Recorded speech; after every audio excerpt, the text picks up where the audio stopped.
স্থানীয় সংবাদ পড়ছি ধৃতি সেন শর্মা। বিশেষ খবর হলো, আরজিকর ইস্যুতে জুনিয়র চিকিৎসকেরা তাদের লাগাতার কর্মবিরতি প্রত্যাহার করে নিলেও 24 ঘন্টার মধ্যে দাবি পূরণ না হলে আমরণ অনশনের হুঁশিয়ারি দিয়েছেন WBJDF এর পক্ষ থেকে। গত সন্ধ্যায় ধর্মতলায় এক অবস্থান মঞ্চ থেকে পূর্ণ কর্মবিরতি প্রত্যাহারের কথা ঘোষণা করা হয়, তবে লাগাতার আন্দোলন চলবে। শারদ উৎসবের দিনগুলিতে শহরের যে কোনো রকমের অশান্তি এড়াতে কলকাতা পুলিশ সব রকমের ব্যবস্থা নিচ্ছে। রাজ্যে আরও বিনিয়োগ টানতে খুচরো পণ্য নীতি তৈরির সিদ্ধান্ত রাজ্য সরকারের। আবাস যোজনার টাকা উপভোক্তারা যাতে অন্য কোনো খাতে খরচ না করেন, রাজ্য সরকার সে ব্যাপারে সতর্ক হচ্ছে। ঐতিহ্যবাহী কলকাতা বিশ্ববিদ্যালয়ের সাংবাদিকতা পাঠ্যক্রম 75 বছরে পদার্পণ করতে চলেছে আগামী সোমবার। এই উপলক্ষে বর্ষব্যাপী বিভিন্ন কর্মসূচি গ্রহণ করা হয়েছে। ISL ফুটবলে আজ একই দিনে বাংলার 3টি দল ইস্টবেঙ্গল, মোহনবাগান ও মোহামেডান স্পোর্টিং মাঠে নামছে। আসছে বিস্তারিত খবরে। আরজিকর ইস্যুতে জুনিয়র চিকিৎসকেরা তাদের লাগাতার কর্মবিরতি প্রত্যাহার করে নিলেও 24 ঘন্টার মধ্যে তাদের দাবি পূরণ না হলে আমরণ অনশনের হুঁশিয়ারি দিয়েছেন West Bengal junior doctors front WBJDF এর পক্ষ থেকে। গত সন্ধ্যায় ধর্মতলায় এক অবস্থান মঞ্চ থেকে এই পূর্ণ কর্মবিরতি প্রত্যাহারের কথা ঘোষণা করা হয়, তবে লাগাতার আন্দোলন চলবে। WBJDF এর পক্ষে ডক্টর অনিকেত কর বলেন, তারা কোনো চাপের মুখে পড়ে কর্মবিরতি প্রত্যাহার করছেন না।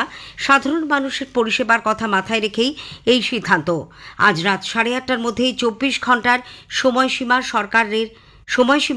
সরকার তাদের দাবি না মানলে তারা জীবনের বাজি রেখে আমরণ অনশন শুরু করবেন।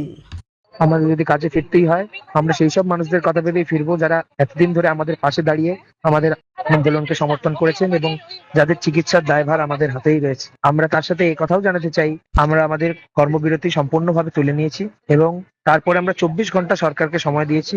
যদি 24 ঘন্টার মধ্যে আমাদের যে দাবিগুলি রয়েছে তারা পূর্ণ করুক। যদি তা না হয়, আমরা এই মেট্রো চ্যানেলের সামনে যে অবস্থান মঞ্চ তৈরি করেছি, সেই মেট্রো চ্যানেলের সামনেই আমরা আমরণ অনশনে বসতে বাধ্য হব। এর আগে আন্দোলনকারী জুনিয়র চিকিৎসকেরা SSKM থেকে ধর্মতলা পর্যন্ত এক মিছিলে সামিল হন।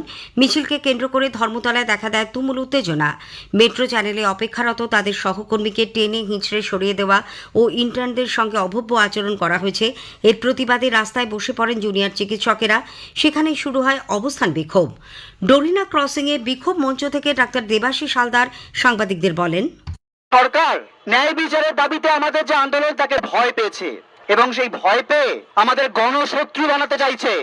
আমাদের বলতে চাইছে যে ডাক্তার এক পক্ষ, রোগী আর এক পক্ষ, লড়িয়ে দিতে চাইছে। আমরা স্পষ্ট জানাতে চাই যে অভয়ার ন্যায় বিচারের দাবিতে যারা রাস্তায় রয়েছি, সেটা ডাক্তার, জুনিয়র হোক, সিনিয়র হোক, নার্স, স্বাস্থ্যকর্মী, রোগী পরিজন, প্রত্যেকটা মানুষ সবাই আসলে একটা পক্ষ, অভয়া পক্ষ। এদিকে আরজিকরে আর্থিক দুর্নীতি মামলায় সিবিআইয়ের হাতে ধৃত তৃণমূল ছাত্র পরিষদ নেতা চিকিৎসক আশিস পাণ্ডেকে 7ই অক্টোবর পর্যন্ত সিবিআই হেফাজতে পাঠানো হয়েছে। তাকে গতকাল আলিপুর আদালতে তোলা হয়। নিউটাউনের যাত্রাগাছি বিবেকানন্দ পল্লীতে 16 বছরের এক নাবালিকাকে ধর্ষণের অভিযোগে প্রতিবেশী সঞ্জয় হালদারকে আটক করেছে পুলিশ। অভিযুক্ত সঞ্জয়ের বাড়িতে গতকাল ভাঙচুর চালায় প্রতিবেশীরা।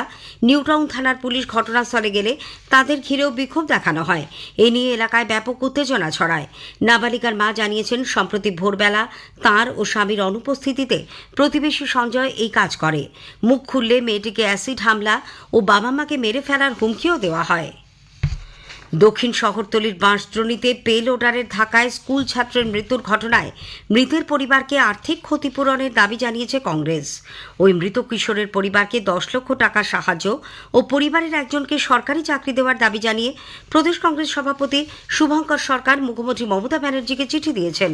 সেই সঙ্গে সড়ক সংস্কারের দাবি জানানো হয়েছে বলেও প্রদেশ কংগ্রেস সূত্রে জানা গেছে। এদিকে বাঁশদ্রোণীর ঘটনায় গাড়ির মালিক সহ দুজনকে গ্রেপ্তার করেছে police. DC SSD Bidisha Kalita জানিয়েছেন, মালিক বিশ্বকর্মা শর্মাই ঘটনার পর চালক শম্ভুরামকে পালাতে সাহায্য করেছিল। সাম্প্রতিক বন্যা ও ভূমিধসে ক্ষতিগ্রস্ত জেলাগুলির গ্রামীণ এলাকায় কতগুলি রাস্তা ভেঙে গেছে, বিস্তারিতভাবে তা দ্রুত জানানোর জন্য রাজ্য সরকার উত্তর ও দক্ষিণবঙ্গের সব জেলা শাসককে নির্দেশ দিয়েছে। পুজোর আগেই জরুরি ভিত্তিতে বন্যা বিধ্বস্ত রাস্তা কালভার্ট সারানোর জন্য কত টাকা লাগবে, পঞ্চদশ অর্থ কমিশন বা অন্য কোনো তহবিল থেকে সেই টাকা খরচ করার সুযোগ আছে কিনা রিপোর্টে সেই কথাও উল্লেখ করতে বলা হয়েছে। শহর কলকাতা থেকে ট্রাম তুলে নেওয়ার সিদ্ধান্তের প্রতিবাদে প্রদেশ যুব কংগ্রেস গতকাল রাজ্য পরিবহন ভবনের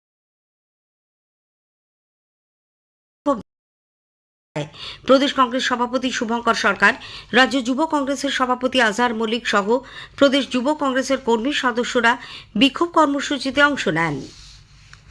শারদোৎসবের দিনগুলিতে শহরে যে কোনো রকম অশান্তি এড়াতে কলকাতা পুলিশ সব রকমের ব্যবস্থা নিচ্ছে।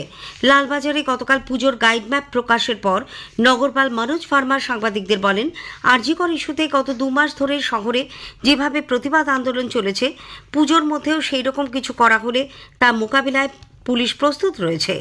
পুজোয় যানবাহন নিয়ন্ত্রণ ও ভিড় সামাল দিতে 18 জন অ্যাসিস্ট্যান্ট কমিশনারের পাশাপাশি 104 জন ইন্সপেক্টর, 550 জন সার্জেন্ট, 3600 কনস্টেবল, 5400 জন অস্থায়ী হোমগার্ড ও সিভিক ভলান্টিয়ারকে শহরের বিভিন্ন গুরুত্বপূর্ণ রাস্তায় মোতায়েন করা হবে।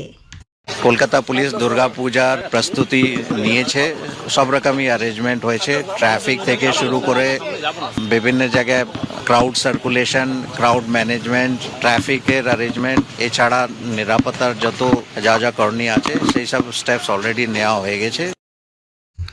চলতি শিক্ষাবর্ষে সব সরকারি ও সরকারি সাহায্যপ্রাপ্ত বিদ্যালয়ে একাদশ শ্রেণীতে দ্বিতীয় সেমিস্টারে পাঠরত ছাত্রছাত্রীদের সুবিধায় রাজ্য সরকার পুজোর ছুটিতে তাদের অনলাইনে ক্লাস নিতে হবে বলে বিজ্ঞপ্তি জারি করেছে।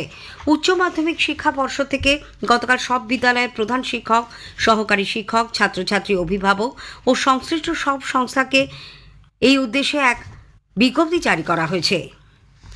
পুজোর আগে অতিরিক্ত ভিড় সামাল দিতে metro rail Howrah Maidan Esplanade করিডোরে অতিরিক্ত ট্রেন চালানোর সিদ্ধান্ত নিয়েছে। আজ থেকে বুধবার 9 অক্টোবর পর্যন্ত এই করিডোরে 118টির পরিবর্তে আপ ও ডাউন মিলিয়ে 130টি করে ট্রেন চালানো হবে। রবিবার এই করিডোরে 46টির পরিবর্তে চলবে 82টি ট্রেন। স্থানীয় সংবাদ শুনছেন আকাশবাণী কলকাতা কেন্দ্র থেকে। রাজ্যে আরও বিনিয়োগ টানতে খুচরো পণ্যনীতি তৈরির সিদ্ধান্ত নিয়েছে রাজ্য সরকার। কর্ণাটক, তামিলনাড়ুর মতো রাজ্যগুলিতে ইতিমধ্যে এই নীতি রয়েছে, কিন্তু এ রাজ্যে এতদিন তা ছিল না। দুবাইয়ের বিখ্যাত লুলু গ্রুপ বিনিয়োগে আগ্রহ দেখানোর পর এই নীতি তৈরির ওপর গুরুত্ব দিল রাজ্য। এজন্য খসড়া তৈরির কাজও শিল্প দপ্তর ইতিমধ্যেই শুরু করে দিয়েছে বলে নবান্ন সূত্রে জানা গেছে। আবাস যোজনার টাকা উপভোক্তারা যাতে অন্য কোনো খাতে না খরচ করেন, রাজ্য সরকার সে ব্যাপারে সতর্ক হচ্ছে। নতুন করে আবাসের বরাদ্দ ছাড়ার আগে এই নিয়ে তৎপর হয়েছে রাজ্যের পঞ্চায়েত দপ্তর। ঠিক করা হয়েছে আবাসের টাকা শুধুমাত্র বাড়ি তৈরির কাজেই ব্যবহার করবেন। এই মর্মে যোগ্য উপভোক্তাদের কাছ থেকে এবার মুচলেকা নেওয়া হবে। তারপরেই তাদের জন্য বাড়ি তৈরির প্রথম কিস্তির টাকা মঞ্জুর করা হবে। পঞ্চায়েত দপ্তর সূত্রে জানা গেছে, আবাস প্লাসের পূর্বেকার তথ্য অনুযায়ী গ্রামীণ আবাসের ক্ষেত্রে রাজ্যে অন্তত 30 থেকে 40 হাজার উপভোক্তার বাড়ি অসম্পূর্ণ। এর একটা বড় অংশ টাকা নিয়েছে কিন্তু কাজ শেষ করেনি। এমন ঘটনার পুনরাবৃত্তি আটকাতেই যোগ্য উপভোক্তাদের কাছ থেকে মুচলেকা নেওয়ার এই সিদ্ধান্ত। ঐতিহ্যবাহী কলকাতা বিশ্ববিদ্যালয়ের সাংবাদিকতা ও গণজ্ঞাপন বিভাগের সাংবাদিকতা পাঠ্যক্রম 75 বছরে পদার্পণ করতে চলেছে আগামী সোমবার 7 অক্টোবর। এই উপলক্ষে বর্ষব্যাপী বিভিন্ন কর্মসূচি গ্রহণ করা হয়েছে।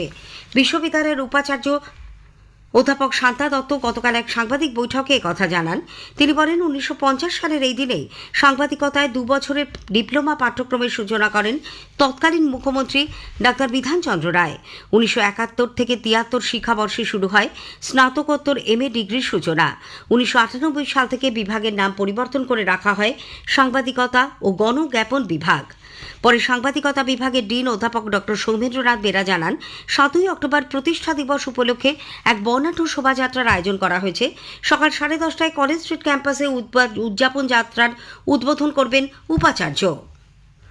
বাংলা সহ 5টি ভারতীয় ভাষাকে কেন্দ্র ধ্রুপদী ভাষার মর্যাদা দানের যে সিদ্ধান্ত নিয়েছে, শিক্ষাবিদ, বুদ্ধিজীবী ও বিদগ্ধ মহল তাকে স্বাগত জানিয়েছেন।